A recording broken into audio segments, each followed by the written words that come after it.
The Signal Oil program, The Whistler.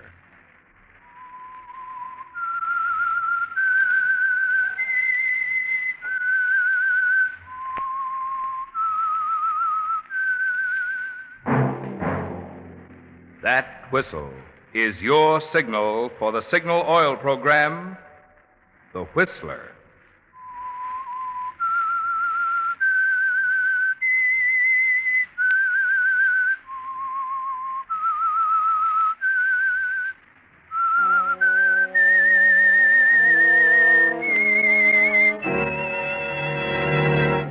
I am the Whistler, and I know many things, for I walk by night. I know many strange tales hidden in the hearts of men and women who have stepped into the shadows. Yes, I know the nameless terrors of which they dare not speak. Yes, friends, it's time for the Signal Oil program, The Whistler. Rated by independent research, the most popular West Coast program in radio history. And Signal gasoline is tops, too, tops in quality. It takes extra quality, you know, to give you extra mileage. And Signal is the famous Go Farther gasoline. So look for the Signal circle sign in yellow and black that identifies friendly dealer-owned Signal stations from Canada to Mexico. And now, the Whistler's strange story. The Body Off Billingsgate.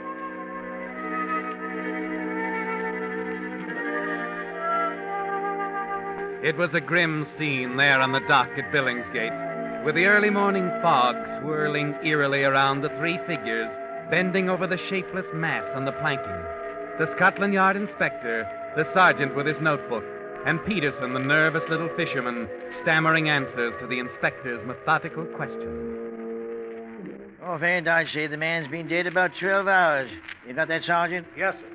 Now, Mr. Peterson, you say you'd moored your boat out there in the river? That's right, Inspector. About 2 hours ago it was. Then, as I was coming in the small boat here, I spotted the body in the water. I see. Nearly ran into it, I did. Any idea who he is, Inspector? Looks like an American. Blow on the head, Sergeant. Blunt instrument. Put that down. Yes, sir. Now, let's have a look in his pockets. Blow on the head. How do you suppose a poor bloke come to this? Gangster affair, probably. Most of the gangsters seem to end up this way. Hello. What is it, Inspector? A check for £5,000 on the Barclays Bank. Signed by Wilfred Greenwood. Stay here and look after things, will you, Sergeant? Yes, sir. Medical examiner will be up shortly. I'm going over to have a talk with the manager of that bank. Yes, sir. Blimey, what a way to die. How do you suppose You heard what the inspector said, man. Blunt instrument.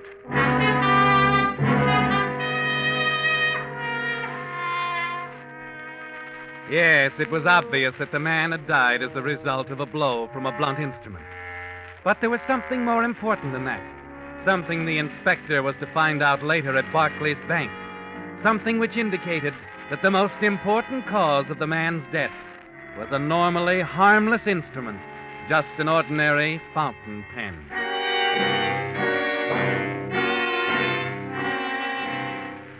It had been more than a month before, in a fog like this one, that Victor Milton groped cautiously toward the glowing yellow rectangle of an outdoor telephone booth in the murky darkness, Yes. listening. Yes, operator. I want to put through a trunk call to London, please. That's right. Hurry it along, will you? No hurry, John. Victor! Cancel the call. Hang up. What the deuce? Vic, I didn't know you were in Leeds. I thought you... Thought I was in London, I know. Who are you calling? Just a friend, Vic. Don't hand me that. You're the boy who's been tipping off the opposition, aren't you, Greenwood? You're wrong, Vic. I've nothing to do with it. 2 weeks since you joined the organization. 2 weeks since the other mob's been knocking off our trucks. Funny coincidence, isn't it? No. Wait a minute, Vic. I can explain. You can begin by telling me who you were calling in London. I told you, just a friend. Quit stalling. I got a train to catch. Who was it, John? You better talk or I'll... No, you won't. Drop it. Drop that gun. Tell me who you were... Call it. No. I won't tell you, Vic. I'll kill you. Give me it. Get back. There, that's better. Vic, Don't do it. Don't!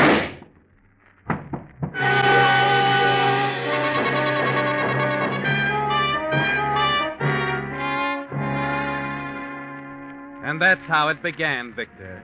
With a young man named John Greenwood dead at your feet at a public telephone booth in Leeds. You bend down quickly, take his wallet and gun, and hurry off into the night. It's 3 blocks to the railroad station, and the train's due in 5 minutes. You stop for a moment on a bridge over a canal near the station, drop in the gun and wallet, and then hurry up onto the station platform. Tuppy, in here. This way, Tuppy. Okay, got it. Ooh, thanks. Thanks a million. Oh, you're not Tuppy.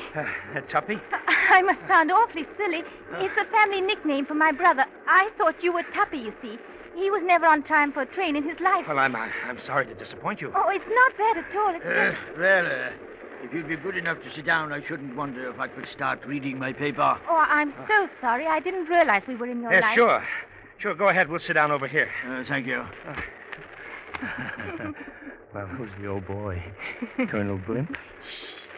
He'll hear you. That's funny, isn't it? You never know who you'll run into in a fog. Colonel Blimp or Or what? an angel from the first cloud on the left. You Americans always come straight to the point, don't you? How did you know I was an American? Oh, the way you talk. Oh, now, wait a minute. I've only been here for 2 weeks, but I've been working hard. I say bowler instead of derby, petrol instead of gas. You're as bad as Tuppy. He wants to sound like an American and can't pull it off either. I do wish he'd got here. You're not worried, are you? No, but he promised to ride to London with me to see Father. It's my first trip to town in almost a year, you see. I've been at school in Leeds and... Oh, dear, I must sound like an awful chatterbox. Oh, not at all. What's your brother doing in Leeds? He's just taken on a new job. Commercial traveler, paints, hardware, that sort of thing. He's young, of course, and a little irresponsible. But he'll settle down. No danger of Tuppy's turning into a spiv. Spiv? Yes, you see, a spiv is it's... It's a new word in our vocabulary, sir. An unfortunate addition, I might add. Oh, how do you mean, Colonel? Captain. Sorry. It's quite all right. A spiv, does no work, pays no taxes, produces nothing of value, yet flourishes like the green bay tree. Black markets, hijacking, and so on. Shameful thing, shameful. Well, now you know what a spiv is. It serves me right. When did we get to London? Around midnight. Oh, wonderful. I'll see you home. Oh, I couldn't, really. Oh, not another word now. After all, I have to do something useful now and then. What do you think I am, a spiv?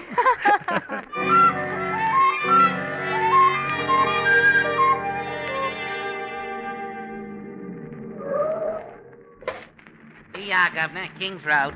You really shouldn't have gone to all this trouble. My dear young lady, it's after midnight. The fog's as bad here as it was in Leeds. That'll be 10 bob. Okay, here you are, driver. Careful in the fork now. It's a better. I'm certainly grateful to you. It's the first time I've been here, you see. Father just moved in last week. Oh, I see. Well, think your father's still up? I'll be insulted if he isn't. He knows I'm coming. Hillary! Father! Oh, it's so good to have you home, my dear. And Tuppy. Oh, I'm afraid I'm... Tuppy missed the train, Father. I thought I'd better see your daughter home, sir. It's a little late for her to be out alone. Well, thank you, young man. Come in, won't you? Thank you. Now, Hillary, don't you think you'd better... Oh, the telephone.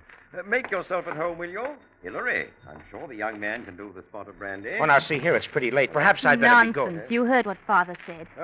Trunk call from Leeds. That must be Tuppy with some excuse or other. Don't be too harsh with him, Father. Do you prefer brandy or whiskey, Mr. Yes. Good heavens, I don't even know your name. We've come all this way and we haven't even been introduced. I'm sorry. My name's Milton. Victor Milton. Well, how do you do, Mr. Milton? I'm Hillary. How do you Yes. do? Yes, I'm listening, officer. What is it, Father? What's the matter? I see. Identification from the coat?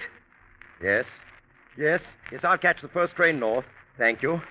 Thank you very much. Goodbye. Father, what's happened? Is it Tuppy? That was the police up in Leeds. He's not in another scrape. Not anymore. He's dead, Hillary. What? His body was found in the fog by a telephone booth. Been robbed. I can't believe it. I'm awfully sorry. I guess you two want to be alone. Yes. Thank you for seeing Hillary home, Mr. Milton, if there's anything I can do... Awfully kind of you, Mr. Milton. Our name is Greenwood. Greenwood? Wilfred Greenwood. My son was John. John Greenwood. We always called him Tuppy. Robbed? But why would anyone rob him? He never had anything. He never... I think it was something else, Hillary. And I'm going to find out who killed him if it's the last thing I do.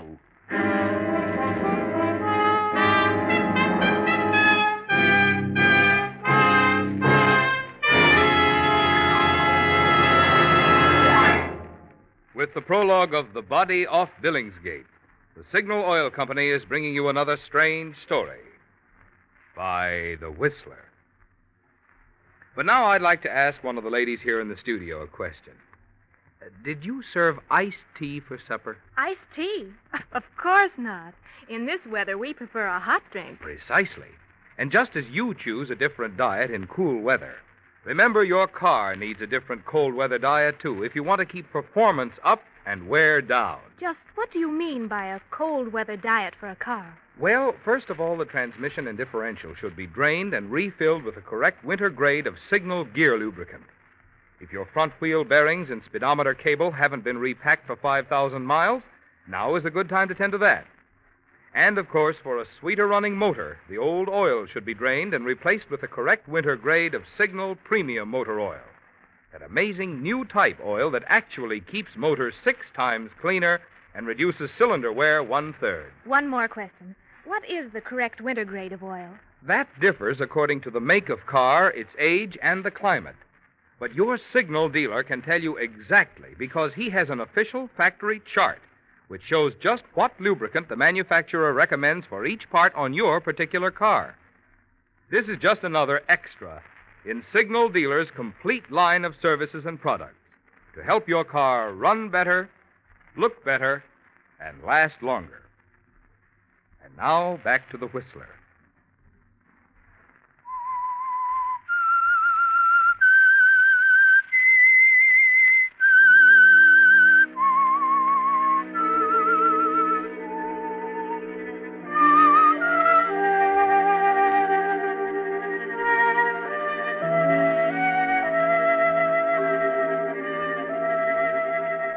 It's a terrible shock, isn't it, Victor? The knowledge that the man you killed in Leeds was the brother of the girl you met riding up to London. John Greenwood, Hillary's brother. And it's hard for you to believe that her brother could be like that. That he could be the son of an obviously influential and respectable citizen like Wilfred Greenwood. But that's the way it is, Victor. A thing that might happen once in a million times has happened to you. It unnerves you, doesn't it? But not enough to destroy your role as innocent stranger. They haven't the slightest reason to suspect, Victor, and you decide that their friendship might be valuable. You send flowers and condolences to John Greenwood's funeral, then wait a few days before telephoning Hillary. Oh, hello, Mr. Milton. Thank you so much for the flowers. Oh, I'm sorry I couldn't do more to help. But I realize that at such a time... You've been most thoughtful. Father appreciates it, too. I read about some flowers this morning in the Times. Oh? Yes, the carnations are blooming in Hyde Park. Say, I'll bet you haven't been out in the fresh air for a week. Well, as a matter of fact... You haven't. That's right. Only... You know, I think a stroll through the park or perhaps some boating would be just the thing for you. Well, I think so, too, Mr. Milton. I'd like very much to go.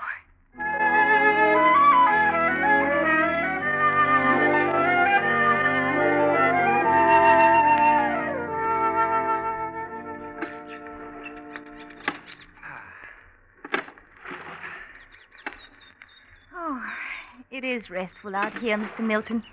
I do feel relaxed now. That was the general idea. But at your expense. Aren't you tired of rowing? Oh, not at all. And I can use the exercise. I don't believe it. Though if you're anything like Father, you... Too involved in business? You're all the same. Oh, no. No, I don't overdo it. Father does. Lately, anyway. To tell the truth, Mr. Milton, I'm worried about him. Oh? He's taken Tuppy's...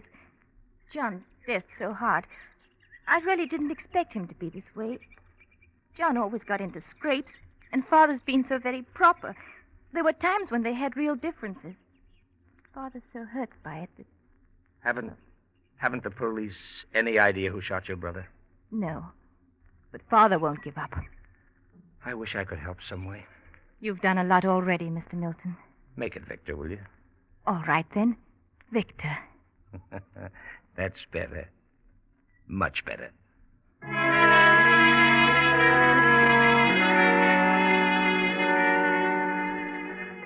Yes, Victor, it's going well.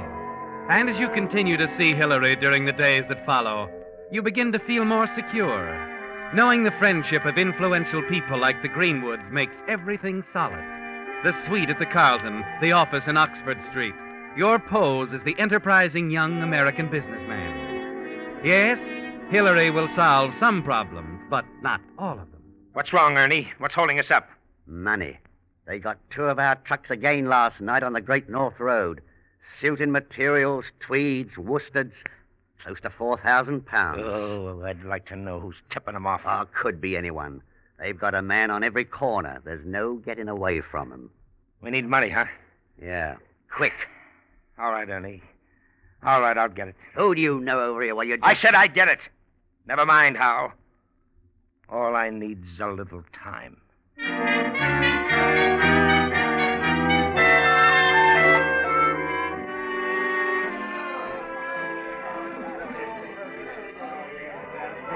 You like it here, Hillary? It's heaven. Well, that's because you're here in my arms. It's sweet of you to say that. What are we waiting for, Hillary? I don't know, Vic. It's the first cloud on the left, and we're sitting right on it. Together. I never want to let you get away. Would you think it strange if I proposed right here on the dance floor? Well, Vic, you shouldn't. What will Father... He won't object. And what if he does? I don't know. Oh, we've wasted too much time already, Hillary. Let's do it. Let's elope. When? Right now. Oh, darling, we can't. Oh, yes, we can. I've already got the special license. Well, Oh, Hillary, please. We can talk about it on the way. On the way? Yes, darling. After all, you can't expect me to be married without my hat and coat.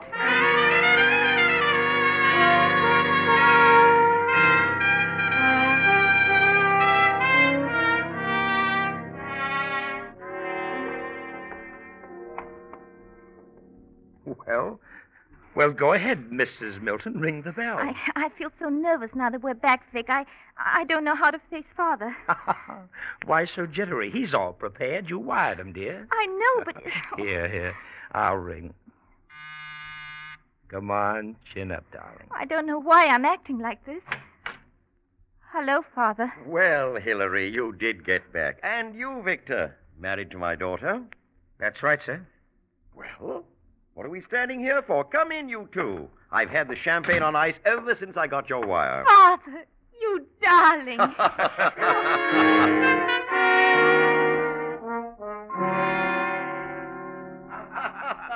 I must say, Victor, you Americans don't let any grass grow under your feet. Well, sir, with a girl like Hillary. Oh, it's all right, my boy. I'm pleased. You must know that by now. The quality of the champagne certainly says something, Mr. Greenwood. Good. But it doesn't say nearly enough. Now, come over here. Both of you to my desk. Now, where's my checkbook? Oh, now, Father, we really didn't expect you. Never mind now, dear. Haven't any family heirlooms to pass along, but my bank account can certainly stand a substantial present to both of you. You'll only embarrass Vic. Oh, where are my glasses, Hillary? Mr. Greenwood, Hillary's right. Here. I can't see without them. Vic, you make out the check. But, sir, Go on now. You may as well do it, darling. He always gets his way. Well, all right. What's the date? Darling, our wedding day. How can you forget? It's October 11th. Oh, sure. Oh, I'm all mixed up today, darling. October 11th, 1947. Oh, now, let me see. October is the 10th month, isn't it? That's right. 10, 11, 47. Who shall I make it out to, Mr. Greenwood? Call me Dad, won't you? And make it payable to yourself, of course. You'll be the man of the house, I hope. Found my glasses yet, Hillary? I don't see them anywhere.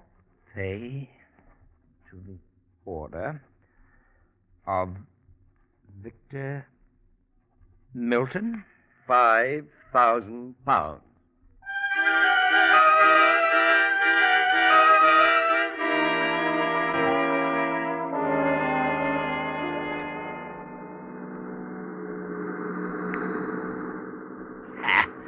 £5,000. You sound like you don't believe me, Ernie.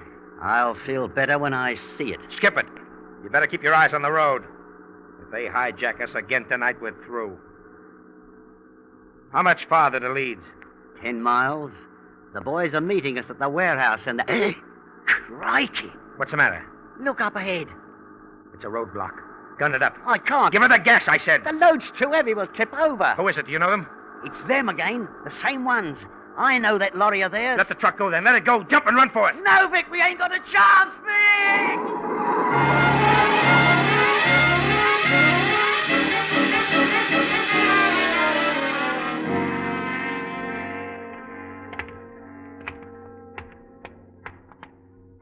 What's the idea? Where are we? Keep moving, mate. What did you do to Ernie? Keep moving. Nice bunch of guys. Pulling me off my own truck. Slapping a blindfold on me. Driving me for miles. Maybe your wish it was further. All right. Hold it here, mate. Come in. Where did you find him? He jumped off the truck when we held it up. All right, mate. You can take off that blindfold. Here, I'll do it. Fine thing. Shoving a guy around like...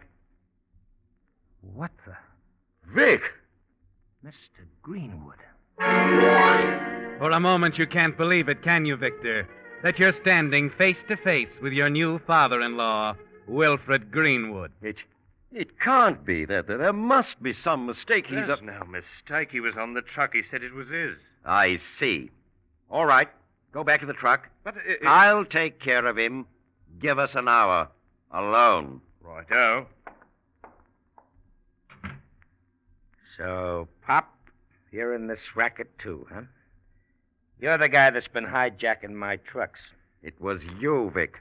You killed John. I don't know what you're talking about. I've had men working on my son's murder ever since he was killed, and I told them to bring me the man who did it, no matter who he was. They brought you, Victor, and they don't make mistakes. Simple as that, huh?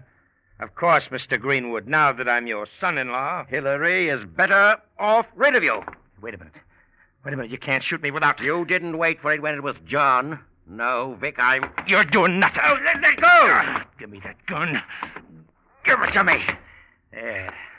That's better, Mr. Greenwood.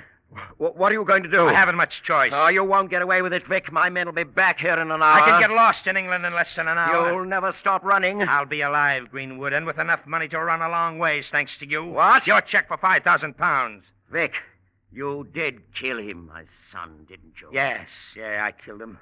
Thought you were smart planning him in my gang as a stool pigeon. Yes, I killed him, and I'll even show you how. No. No! Vic!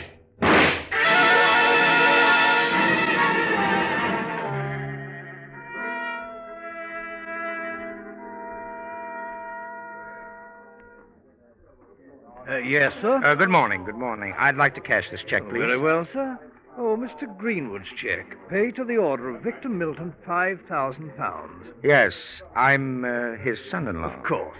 All right, Mr. Milton. If you'll wait just a moment, I'm sure we can honor it for you.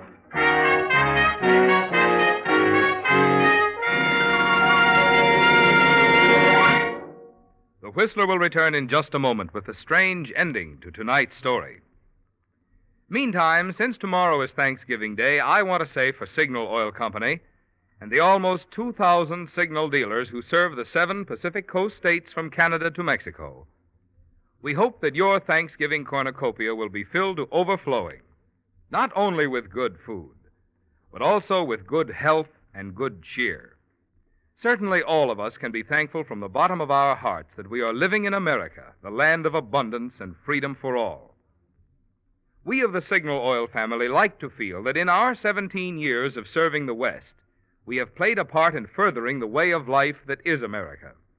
Because signal dealers own their own business, they are carrying on the tradition of the independent businessman who has played such an important role in building America.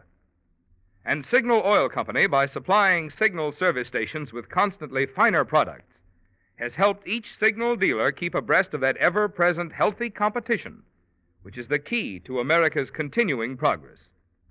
Competition which helps all of us here in America enjoy the highest in the world standard of living.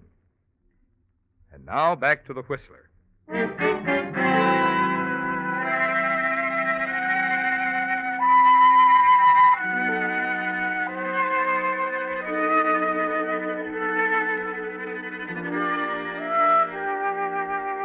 Yes, the man discovered by the fishermen at Billingsgate died from a blow by a blunt instrument, according to the records at Scotland Yard. But in a strange way, the real cause of his death was the stroke of a fountain pen on a scrap of paper. If another man had held the pen, the victim might never have died. But the fatal pen marks could never be erased or changed. They were still there on that check for £5,000 found in the dead man's pocket, signed by Wilfred Greenwood. Even 12 hours in the cold water of the Thames River hadn't blurred a line. The Scotland Yard inspector waited quietly as the cashier at Barclays Bank examined the check carefully. I say the check is wet, Inspector. It's... Yes, the man it's made out to, this Victor Milton, was found dead at Billingsgate dock a few hours ago. Oh, I see. A suicide, Inspector? Hardly. Gangster affair, I'd say. Revenge for something the bloke had done. You've seen that check before? Oh, yes. Only yesterday Mr. Milton was in trying to cash it, Inspector. We had to refuse him, of course. Why is that? I felt quite badly. He acted so strangely, almost desperate. I dare say he was. It seems he'd written the check himself for Mr. Greenwood to sign, but he post-dated it. I explained that the check couldn't clear for another month. He post-dated it? Yes, it was dated 10/11/47. You see, he was obviously an American, and they write a date differently than we do. They put the month first and the day next. While here in England, of course, we put the day first and the month second. Then this check he wrote is just reversed. He meant to indicate October the 11th, but actually in writing 10/11, he made it November 10th. It's odd. Just a difference in custom. That's right. But I had to tell him we couldn't honor the check until a month from now. Strange fellow, you know.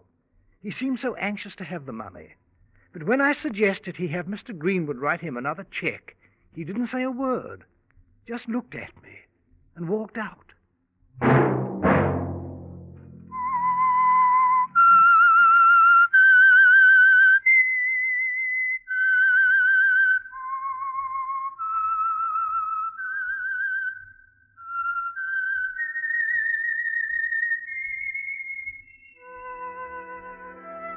Let that whistle be your signal for the Signal Oil program, The Whistler, each Wednesday night at this same time, brought to you by the Signal Oil Company, marketers of Signal gasoline and motor oil and fine quality automotive accessories. Signal has asked me to remind you, to get the most driving pleasure, drive at sensible speeds, be courteous, and obey traffic regulations. It may save a life, possibly your own.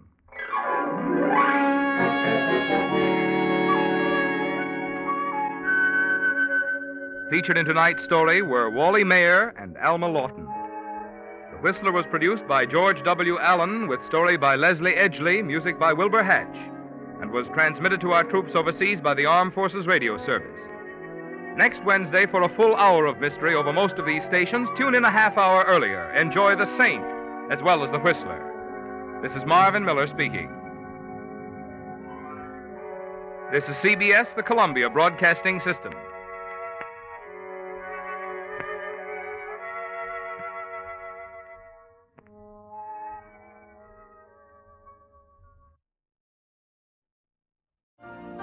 You've been listening to the OTR Gold Network. Find more classic radio at otrgold.com.